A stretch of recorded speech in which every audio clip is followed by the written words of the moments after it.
এই চ্যানেলে সম্প্রচারিত সকল খবরই সচেতনতামূলক এবং শিক্ষণীয়, কোনো কিছুই প্রভাবিত নয়।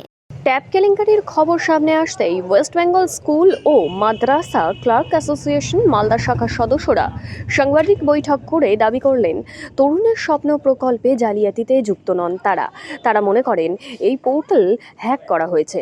স্কুল শিক্ষা দপ্তর যখন এই অ্যাপ চালু করে তার কিছুদিন পর তা বন্ধ করে দেওয়া হয়। পরবর্তীতে পুনরায় নতুন আইপি নাম্বার ও পাসওয়ার্ড দেওয়া হয়। সেই নিয়ম মেনেই তরুণের প্রকল্প নাম নথিভুক্ত করা হয়। এই কেলেঙ্কারিতে শিক্ষা দপ্তরের কর্তারা জড়িয়ে থাকতে পারেন। এই কেলেঙ্কারি পর্দা ফাঁস হতেই আতঙ্কে রয়েছেন তারা। সমাজে সম্মানহানি হয়েছে তাদের। ট্যাব কেলেঙ্কারির খবর সামনে আসতেই ওয়েস্ট বেঙ্গল স্কুল ও মাদ্রাসা ক্লার্ক অ্যাসোসিয়েশনের মালদা শাখার সদস্যরা সাংবাদিক বৈঠক করে দাবি করেন এমনটাই।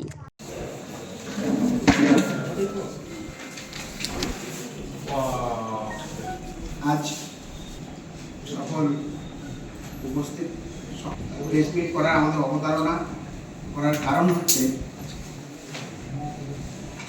যে যোগ্যতায় তারা কাজ করেন, সেই কাজের নিরিখে যেভাবে কিছু কিছু ক্ষেত্রে অপদস্থ হতে হচ্ছে তারই একটা মোটামুটি একটা বিবৃতি আসবে। তার আগে আমরা একটু আলাপ করে নিই আপনাদের সাথে। আমি ডান দিক থেকে বলছি, পাশে আমাদের ওয়েস্ট বেঙ্গল আছেন, পাশে আছেন আমাদের জেলার অমলেন্দু দা, WBSMC মালদা জেলা কমিটির সেক্রেটারি,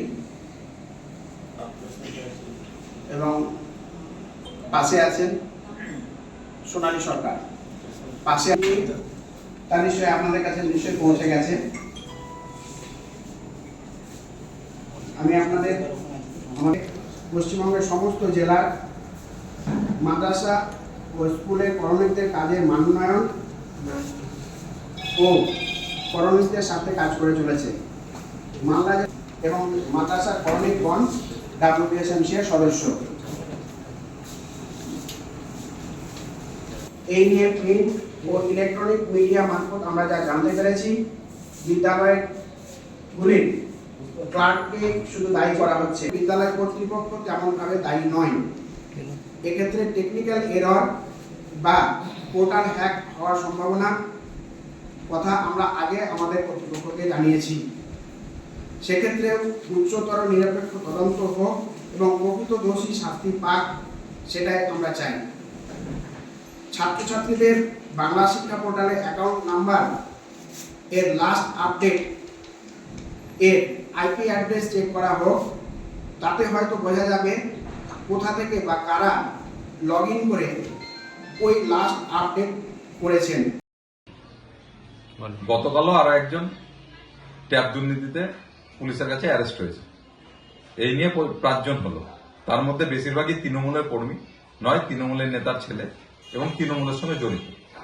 এর থেকে একটা স্পষ্ট হয়েছে যে তৃণমূল দল এই ট্যাব কেলেঙ্কারিটাকে একটা প্রাতিষ্ঠানিক রূপ দিয়েছে এবং এখানে কেবলমাত্র উপর নিচ বলে নয়, নিচের ক্লারিক্যাল স্টাফ থেকে আরম্ভ করে টিচার এবং তার উপরে যারা আছেন ডিআই অফিস এবং তার উপরে যারা আছেন সকলেই এই চেনের সঙ্গে যুক্ত আছেন। নাহলে এটা কোনো সময় সম্ভব নয়। এত অ্যাকাউন্ট কিভাবে অন্যের নামে শিফট করে গেল, এইটা তদন্ত করে দেখার ব্যাপার আছে এবং দরকার পড়লে এটা সিবিআই কে দেওয়া উচিত, কারণ এর একটা পূর্ণাঙ্গ তদন্ত দরকার এবং এতে কারা কারা জড়িত আছে কি ব্যাপার। কারণ একটা ছাত্রদের টাকা নিয়ে ছিনিমিনি খেলাটা কখনোই মানা যায় না। বিজেপির কোনো অভিযোগের উত্তর দেওয়ার প্রয়োজন আছে বলে আমরা মনে করি না, কারণ ভারতবর্ষের সমস্ত রাষ্ট্রায়ত্ত সংস্থাগুলোকে যারা বিক্রি করার ঠিকা নিয়েছে, সেই সরকার বা সেই দলের কোনো লোক কি বলছে এটা নিয়ে আমরা খুব বেশি অরিড না। আর যে কেলেঙ্কারির কথা আপনারা বললেন, রাজ্যের সর্বোচ্চ আধিকারিক যারা আছেন তাদের নির্দেশে জেলা লেভেলে অলরেডি সমস্ত হাই কমিটি টিমের তদন্ত চলছে। অলরেডি দেখেছেন আপনারা বেশ কিছু লোক অ্যারেস্টেড হয়েছে। মালদা জেলা পুলিশ প্রশাসন অত্যন্ত অ্যাক্টিভ।